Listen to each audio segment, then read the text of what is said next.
तो सलमान खान टारगेट थे। कैसे टारगेट थे आपको एक एक चीज बताने जा रहे हैं, क्योंकि चार्जशीट में कई खुलासे होंगे। आपको बताएं किस तरह से एक एक जानकारी जो सुखा से मिली बताती है कि सलमान को मारने का प्लान था। बता रहे आपको सलमान खान पर 70 लोग, ग्राफिक्स बदलेंगे, सलमान पर 70 लोगों ने नजर रखी हुई। 70 लोग, आप संख्या देख रहे हैं, यानी सलमान कहां जाते थे, कहां आते थे, हर मूवमेंट पर नजर थी, हर चीज पर पैनी निगाहें थी, उसकी डिटेल बनाई जा रही थी।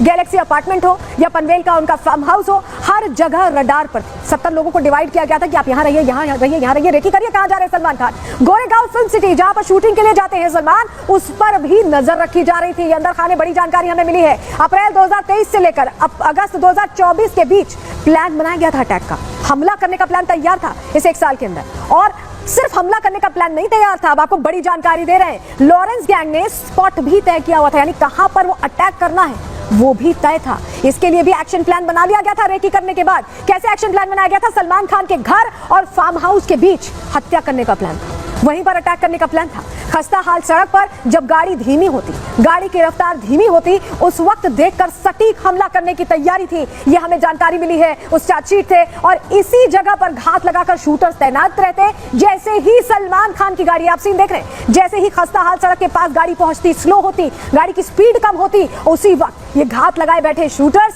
हमला कर देते और निशाना बनाते सलमान खान को। तैयारी यही थी, लेकिन जब पूछताछ हुई तो पूछताछ में नई नई जानकारियां मिली, ऐसी जानकारियां जो चौंकाती, जो बताती हैं कि तैयारी कितने लंबे समय से की जा रही थी। समझिए आप, पानीपत से सुखा की गिरफ्तारी के बाद ये बड़े खुलासे, ये बड़ी जानकारियां मिली। शूटर अजय कश्यप को सुखा ने जिम्मेदारी दी थी। जिम्मेदारी किस बात की दी थी? अटैक करने की जिम्मेदारी दी थी। हत्या की साजिश में 4 लोग शामिल थे जिनको आइडेंटिफाई अब कर लिया गया है। कश्यप और उसकी टीम ने मुंबई में रेकी की थी, सारी जानकारियां जुटाई थी सलमान खान से जुड़ी। रेकी के दौरान सलमान की कड़ी सुरक्षा का उन्हें पता चला कि सलमान खान के आसपास सुरक्षा घेरा मजबूत है। बुलेट प्रूफ गाड़ियों की वजह से उस वक्त जो प्लान उन्होंने बनाया था, वो उस हत्या को वो अंजाम नहीं दे पाए। प्लान को अंजाम देना मुश्किल था, ये उन्हें महसूस हुआ जब उन्होंने एक एक चीज को रेकी करके समझने के बाद देखा।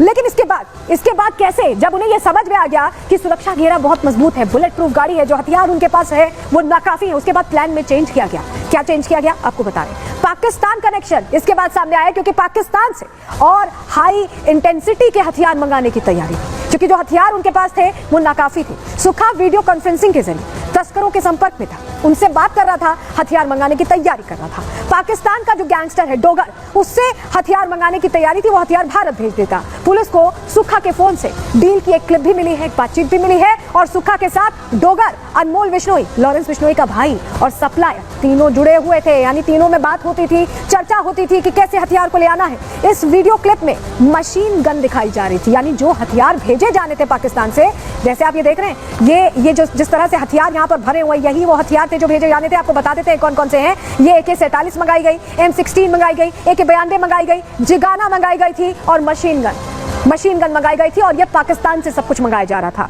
इस वीडियो क्लिप में मशीन गन भी दिखाई दी है। आपको बताएं कि पाकिस्तान में बैठा डोगर हथियार पहुंचाता है, उसका ये काम है, और खुफिया रास्तों से भारत आने वाले थे ये हथियार, जो मंगाए गए थे सुखा की तरफ से अटैक करने के लिए सलमान पर।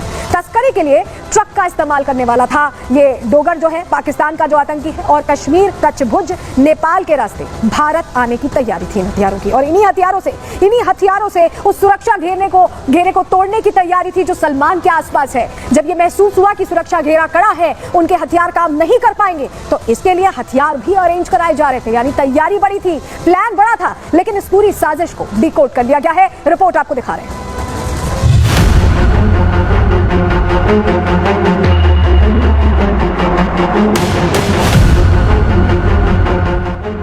सलमान खान को मारने का डेंजर प्लान रेडी था, लेकिन सलमान की बुलेट प्रूफ गाड़ी और आसपास मौजूद सुरक्षा कर्मियों ने इस प्लान पर ब्रेक लगा दिया।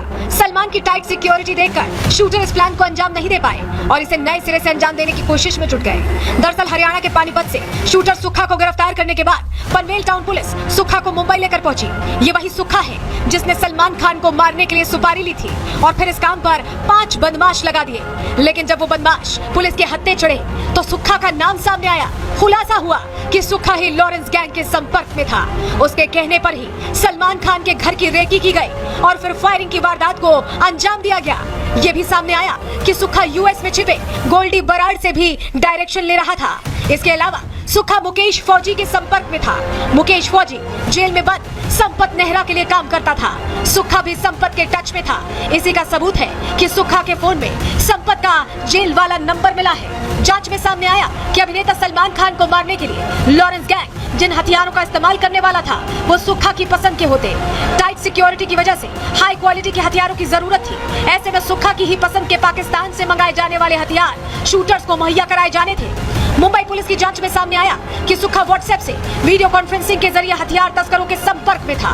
सुक्खा ने वीडियो कॉल के जरिए पाकिस्तान के हथियार डीलर डोगर से संपर्क किया, जिसके बाद हथियारों के सौदे की शर्तों पर बातचीत करते हुए AK-47 और अन्य बड़े हथियार दिखाए गए। डोगर ने हथियारों को भारत भेजने पर सहमति जताई, जबकि सुक्खा ने 50% पैसा पहले और बाकी के पैसे को डिलीवरी के बाद देने पर सहमति जताई।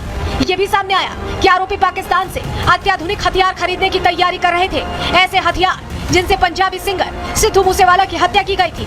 इतना ही नहीं, आरोपियों ने सलमान खान की हत्या के लिए 18 साल से कम उम्र के लड़कों को काम पर रखा था, जो फिलहाल पुणे, रायगढ़, नवी मुंबई, ठाणे और गुजरात में छिपे हुए हैं। पुलिस ने अपनी चार्जशीट में यह भी बताया कि सभी शूटर कनाडा स्थित गैंगस्टर गोल्डी बराड़ और लॉरेंस बिश्नोई के भाई अनमोल बिश्नोई से हरी झंडी मिलने का इंतजार कर रहे थे। इतना ही नहीं, शूटर्स ने हत्या के बाद भागने का प्लान भी रेडी कर लिया था। चार्जशीट में पुलिस ने बताया कि शूटर्स को सलमान खान की हत्या के बाद कन्याकुमारी में इकट्ठा होने के लिए कहा गया था। यहाँ से वो नाव से श्रीलंका और फिर किसी अन्य देश में चले जाते। पूरी साजिश का प्लान डिकोड तो हो गया, लेकिन पुलिस का एक्शन मोड जारी है। यही वजह है कि पुलिस ने फिलहाल सलमान की हत्या की साजिश के मामले में लॉरेंस, पाकिस्तान के डोगर, गोल्डी बराड़, संपत नेहरा, रोहित गोदारा, अनमोल बिश्नोई समेत 18 लोगों को आरोपी बनाया है। Bureau report, Republic Bharat.